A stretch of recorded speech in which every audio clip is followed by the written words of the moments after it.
In this video, I'm going to talk about 3 easy steps that you can take to create a home cleaning routine. Make sure to stick around till the end because I am also going to be telling you how to access my free home cleaning printable.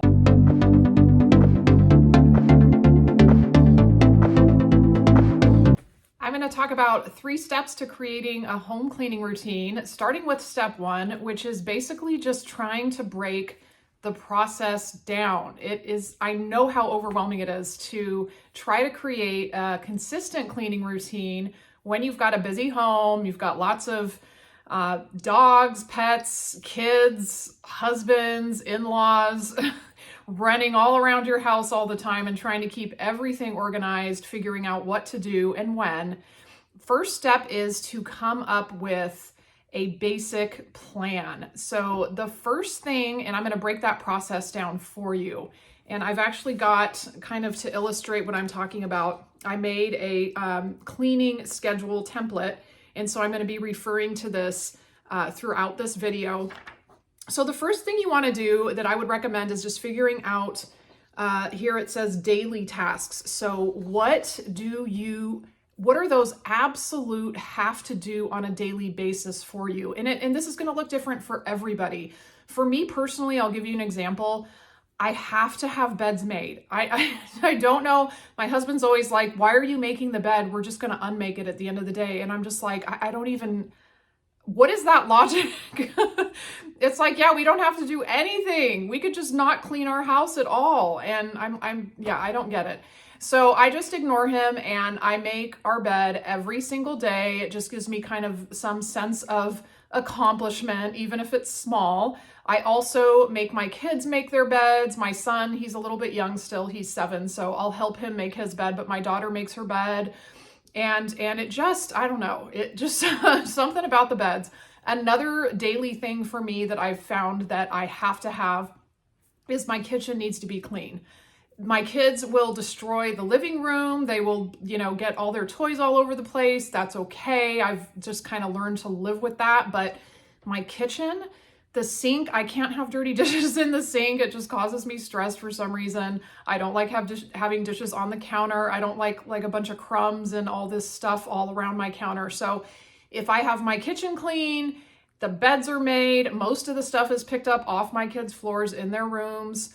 Those are my daily must-haves. So from there, from your daily, those just few things that, don't go too crazy with it, just those few must-haves for your day, then what you can do is break it down. You can see here, days of the week. I'll move this a little bit closer. So then you want to figure out, what do you need to get accomplished on a weekly basis? And I've got it broken down by day of the week. And I also have laundry in there, so you can kind of figure out, okay, what is it that I need to do each day of the week, ideally, and where is my laundry going to fit in there? And for me, I kind of do laundry early in the week, like Monday, Tuesday, Wednesday are sort of my laundry days because I like to get it over with. And then I don't enjoy doing laundry on the weekend. I like to kind of give myself a break. So some general things to think about. And from there, I have a monthly. Here you can think about what you want to do once per month, followed by quarterly. And these are things like changing air filters, dusting blinds and window frames. And obviously this is just an example. You might do these things on a more frequent basis or a less frequent basis. There's no judgment here. Everybody's home cleaning routine is going to look a little bit different. This is just to give you an example. And then, let's see, semi-annually, for example, washing windows and screens, wiping down baseboards, reviewing emergency procedures for your home, things like that. And then finally, annually, so things that you do once per year. For me, for example, I like to kind of do a sort of a whole decluttering by room once per year. So kind of taking things and figuring out what can be given away, especially with kids. There's just so much stuff. And so that's kind of my once per year thing is I'll have the kids go through their toys. Sometimes we do like room reorganizations. So those kind of bigger projects, like touch up painting and things like that. That's also on my yearly list.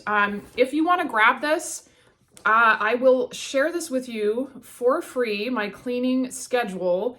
And there is, examples of items listed on here for you to kind of give you an idea. Again, you don't have to follow it exactly, but do leave your email down below in the comments, and I will send you my cleaning schedule for free. The second step is all about asking for help. I know as moms, as caregivers, this is probably one of the toughest things. I know I'll speak personally. I did not ask for help with cleaning. I took care of all of the cleaning in our house for many years, even after I had multiple kids. I was just so stubborn, and I was being a martyr. I completely admit it.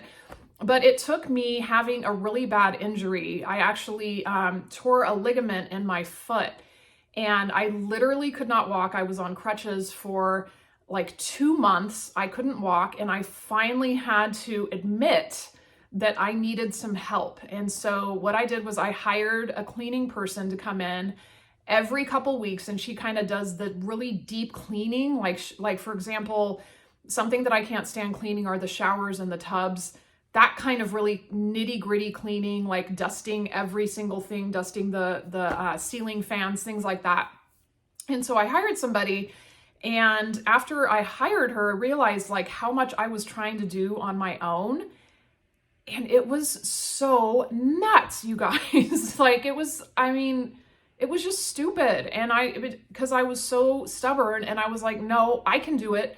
I do it best. I don't like it when my husband does this and this because he doesn't do it right.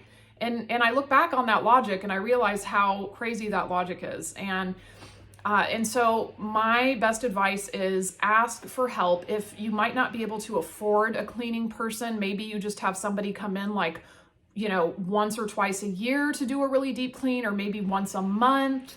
I know some friends have a cleaning person come in twice a week.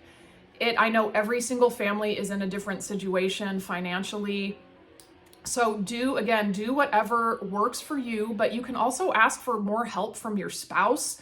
And if you're someone like me who is just like really likes to have control, you've got to relinquish the control and just, give things to your spouse that you know that they're good at doing and that they don't absolutely loathe doing. And another thing I've done now that my kids are a little bit older is I have a chore list, like a family cleaning checklist. That's actually part of my Ultimate Mom Planner.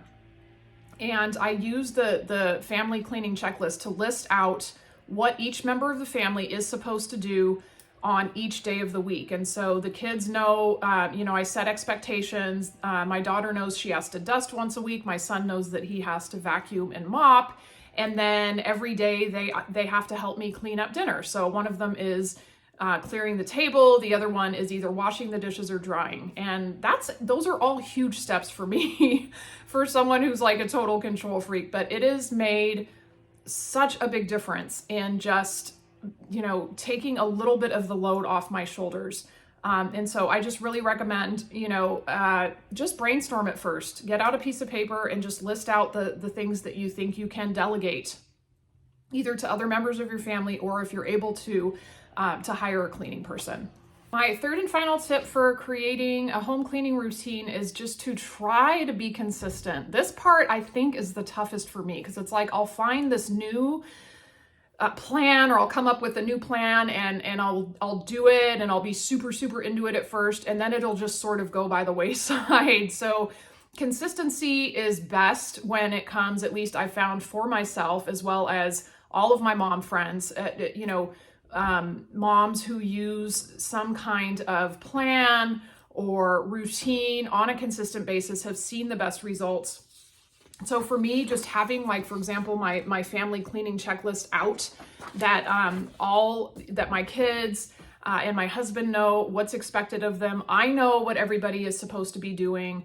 And I showed you the cleaning schedule as well. Having some kind of it doesn't even have to be anything like, professional looking or pretty looking. If you, whatever works for you, if you have a whiteboard, you can write it on that, just so that it is in a place that you're going to see it on a regular basis. So you can remember, oh, okay, today I have to do X, Y, Z. Oh, today, you know, this kid has to do this, or my partner or my spouse is supposed to be doing this. And so again, consistency is really key. Thank you guys so much for watching. Again, if you want to grab my cleaning checklist, go ahead and leave your email in the comments. If I don't have your email, I can't send it to you. And if you want to continue to see videos just like this one, please hit that subscribe button. All right, I'll see you guys next time.